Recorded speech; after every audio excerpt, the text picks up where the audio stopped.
Ladies and gentlemen, welcome to this Lux.com esports presentation. This is the ace match of the Team Liquid versus Team Mousesports series. I bring you Liquid Tyler in the blue trunks. He is playing Protoss right here on the Tal'Darim altar versus his opponent, the one and only Tosh, aka Hasuobs, in the yellow trunks. He is for Team Mousesports, and he is, of course, also playing Protoss.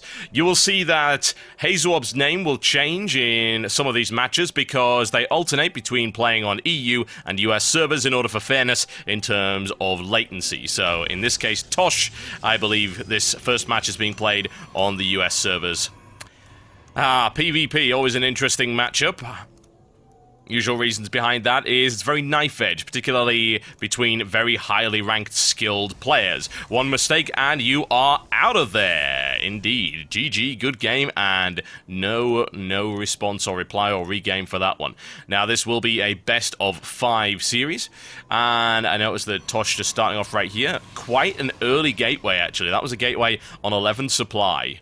Interesting stuff. Wanting to either get a little bit aggressive or just try to get through and get some tech very, very quickly. The gateway coming down on 13 supply for Tyler, so he's got around a good 20-second lead on his Team Liquid opponent.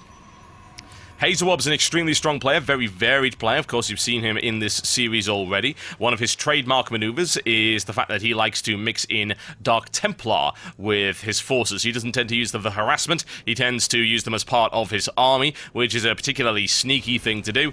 And in a Protoss versus Protoss, what you need to do in order to make that happen is ensure that you have an observer with you so you can snipe off the opponent's observer. And if that actually happens, that's all the available mobile detection that you can possibly have as the Protoss. So if you can take that observer out, you will be in a great position to deal massive amounts of damage with those Dark Templar. A little bit of scouting going on right here as Hasuobs finds that his opponent is not, in fact, in the northeast of this particular map. Cybernex core coming down right here for Hasuobs as well. Now, we notice that Hasuobs' supply is a little bit lower than his opponent right here. He's got less workers because he went for that gateway earlier into the Cybernex core. However, he does have a very good lead in terms of technology. So he should be able to get his warp gate out pretty quickly. Now, this would indicate to me that perhaps he's looking to get aggressive and do a 4-gateway attack on his opponent. And this is an interesting variant on it, in fact. We don't usually see a 4-gateway opening up with a gateway on 11 supply. That's actually really, really early. However, Tyler has scouted, and he's seen that Cybernex core going down, and the Chrono Boost on both. Another Chrono Boost done on the Warp Gate technology right here. It looks like he's cutting probes as well. He's actually 3 behind Tyler right now, so that's a bad situation for Tyler unless he's able to do something about this, and Tal'Darim is a perfect map for a 4-gateway assault, assuming that's what we can expect to see. There's 2 down. I expect to see a 3rd one going down right there, and there we go. And now Tyler's going to be forced onto the defensive, and the only real response to this is 1, to snipe off the pylon, or 2, respond with your own 4-gateway attack, and Tyler's not doing that. He's going for a 2nd gas right now. He's got 2 gateways down. He's not chrono boosting his Cybernex core, and yes, his economy is very, very strong. He's got 5 more probes than his opponent Hasuobs, but still, this is an unpleasant situation for him to be in. The pylon is down, and the positioning does look to be fairly solid as well. It is out of reach, and that single Stalker should be able to sweep and deal with anything that comes in for the time being. Tyler's response to this is to go for the triple Stalker approach, a very quick trio of stalkers that will push their way through, and he might end up losing that pylon by the looks of it. We're looking at the warp gate tech right now with 10 seconds away from completion, and that's not going to be up in time for a response to this by the looks of it, unless Tyler decides that he doesn't want to go in. In the meantime, Hasuobs with a pylon. However, Tyler's also placed a pylon there, so he's going to see this coming a mile away. Those 3 stalkers should be able to clean it up in time. Will they be able to nail it down? It's looking extremely likely. That pylon's not going to be able to complete. No warp-ins will come. This is going to force Hasuobs to try and place a pylon in the base.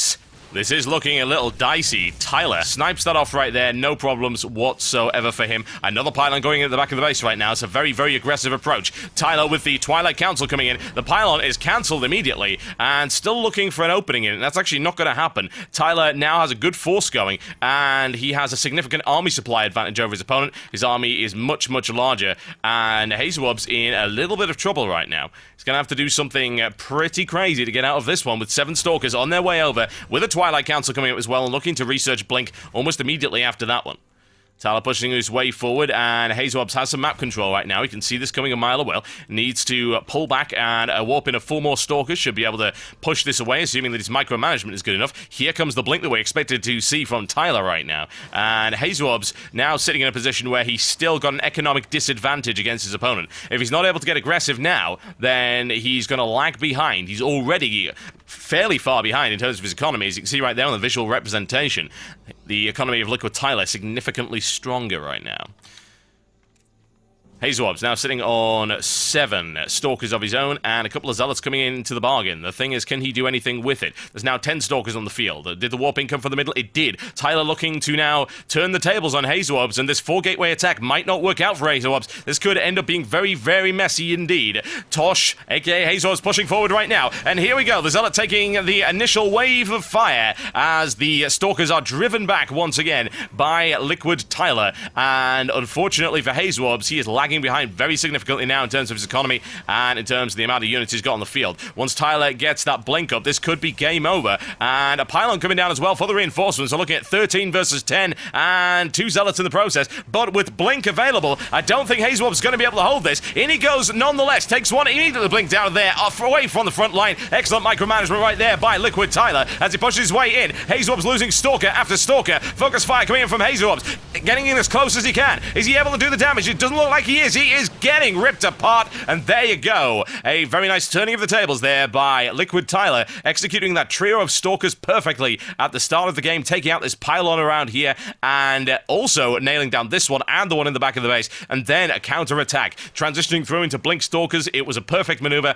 and due to the economic disadvantage that Hasuobs put himself in, he was unable to see it through. First game goes to Liquid Tyler, ladies and gentlemen, in this best of 5 series. We'll be right back with yet another matchup. Don't go anywhere.